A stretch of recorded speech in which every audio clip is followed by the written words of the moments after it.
Hey guys, this is Greg with North 49 ADV. Today, I have to admit, I lied. A few months ago, I said this. Flashback.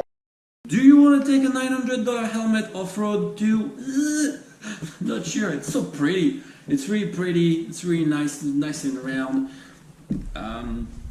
The E1. I probably still take this one if I go, for a ride somewhere and it's dusty and everything. I'm just gonna scratch it.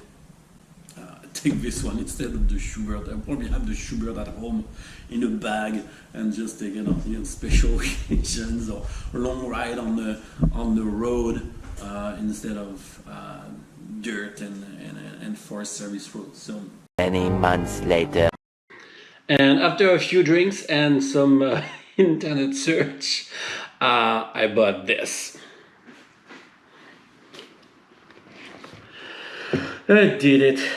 The Schuberth E1. I said I would not buy it, but like I say, I lied and I bought it. What led to that decision? Well, my trusty Scorpion AT 950 was getting old, like you saw in the video.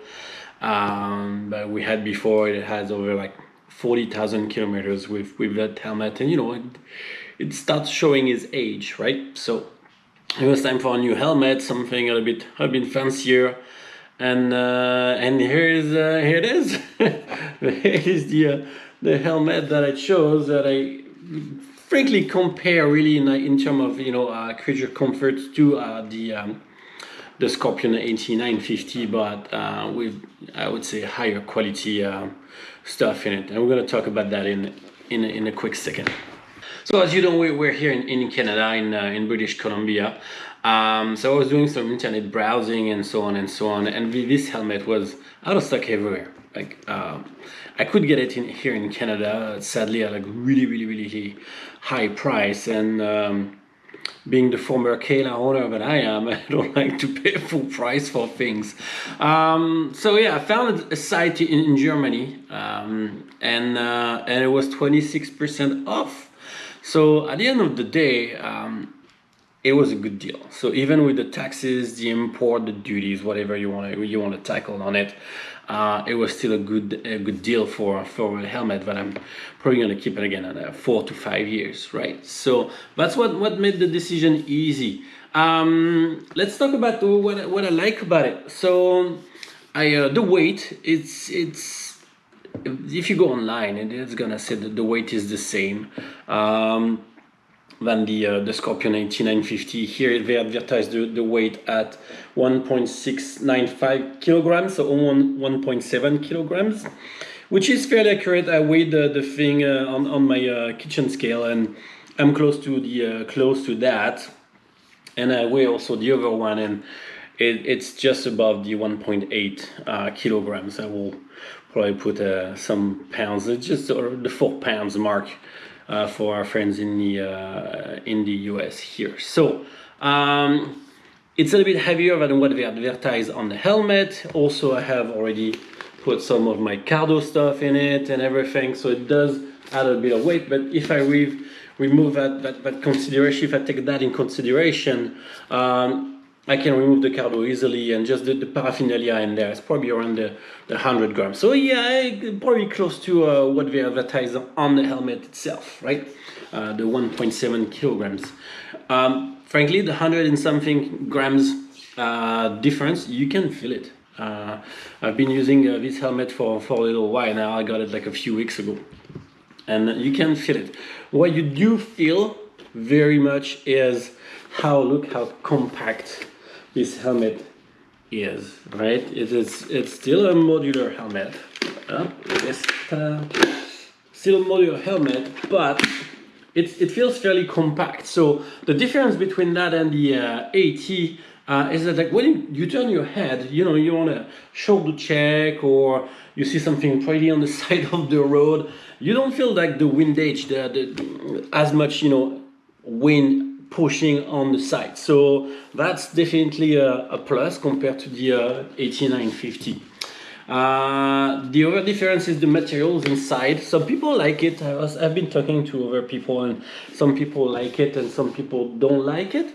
I don't mind it. It's not as soft as the AT950, but I think that in the summer, because we're already autumn here in the fall, it's gonna be better for like ventilation and perspiration, transpiration, whatever shun you want to call it when you're like, you're sweating, you're on a trail and you're like, oh, I'm sweating. I think it would be better for that thing, but it will feel obviously a little bit less soft than the other helmets. But I think it's a Schuberth. From what I heard, it's a Schuberth thing. Other than that, it's great. I was a little bit concerned about this pig visor here that feels a little bit light. So I tested it at higher speeds, and it was not so bad. The cool thing about it is here you have some clips on the sides, and you can drop it like this. You'll see like better like this for the sun if the sun is really low. But again, it does take a little bit of your field of vision here, which brings me to my next point.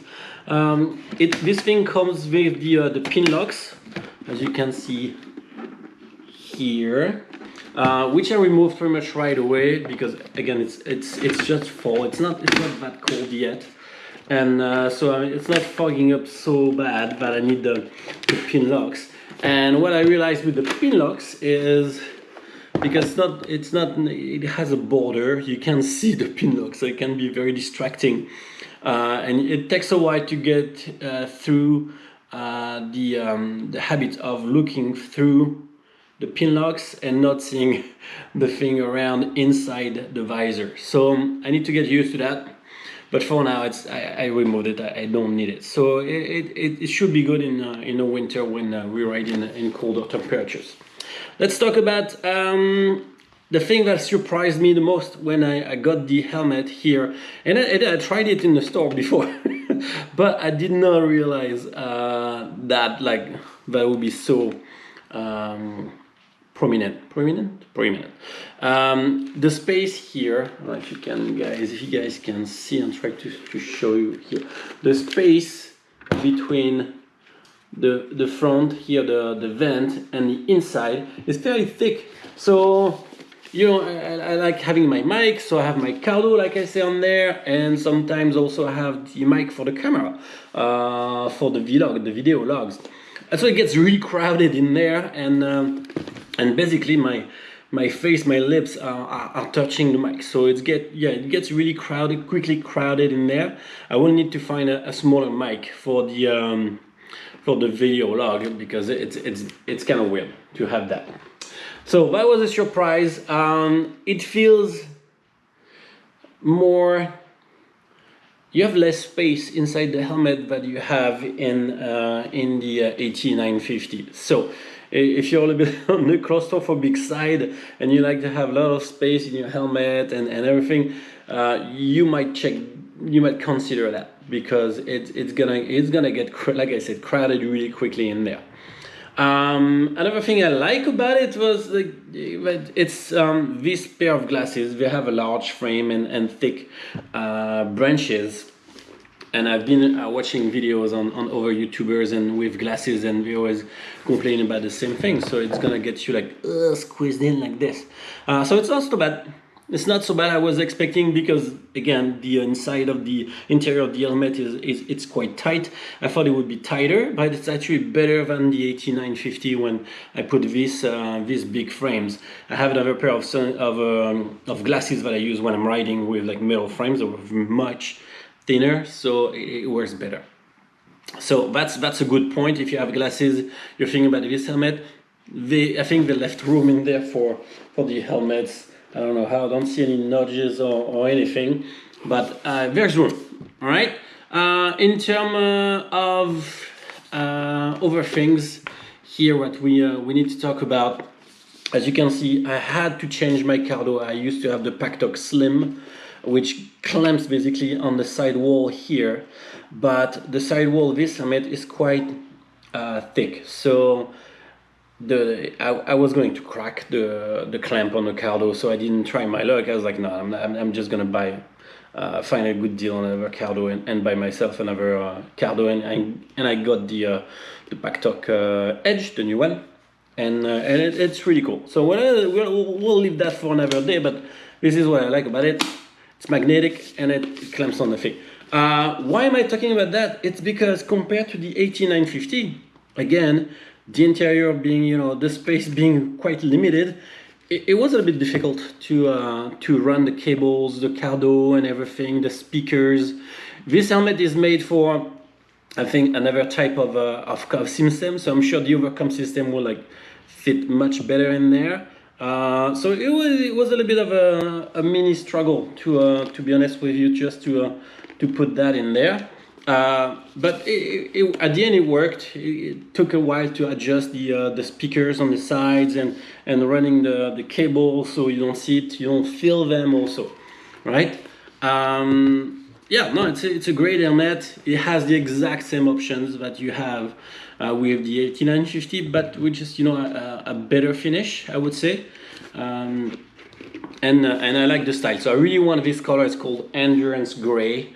I really waited a while to get this one. I put like a bunch of email alerts on a bunch of websites just to have this one in size large and in that color, because it matches the bike a little bit better and looks good. It has also this kind of bright gray, which should make me a little bit more visible compared to the dark helmet there. So yeah, same options. The drop down visor sunglasses thingy is on the side here at the bottom. I keep searching for it over here like the old helmet, but I will get used to it. And yeah, the peak visor adjustable. You can remove the peak visor, the sun visor, and put the little clamps inside. So if you just want a road helmet, yeah, so I think it was a good buy. Like I said, I got 26% off on it. Paid some duties, obviously, shipping, but altogether I still saved a few $100. And let's be honest with you, a few $100 compared to buying it in Canada. I tried to get it in here in the local shops and see if I could get even like a tiny of a deal. There was no deal, so I'm like, okay, I'm sorry. Like the difference is too big. Like I can, if it was just a couple of $100, whatever, I would buy it locally. But this was almost like $500 difference compared to the local shops here. So. Yeah, so there it is. I lied to you guys. I apologize for that. I'm weak. Oh my god, I'm so weak. Yeah, that's my new helmet, the Schuberth E1 Endurance Gray. We'll see in a few months what I still think about it. We'll do a long-term review, but so far, so good. I really like it. That's the review. That's the first review, right? Because only a couple of weeks. Maybe I'm gonna hate it. In a few weeks I'm gonna sell it. Like I don't want this helmet anymore. But so far so good. So I appreciate you guys watching this review. As usual, don't subscribe, don't subscribe, do whatever you want. We have a few videos coming up. I'm trying to also post some ride videos once in a while, just to change things up, and like the classic North 49 ADV rides. But the end of the season is near, so might just be more reviews down the road, and just to keep you guys entertained a little bit and have fun. So in the meantime, have fun, ride safe, and you do you.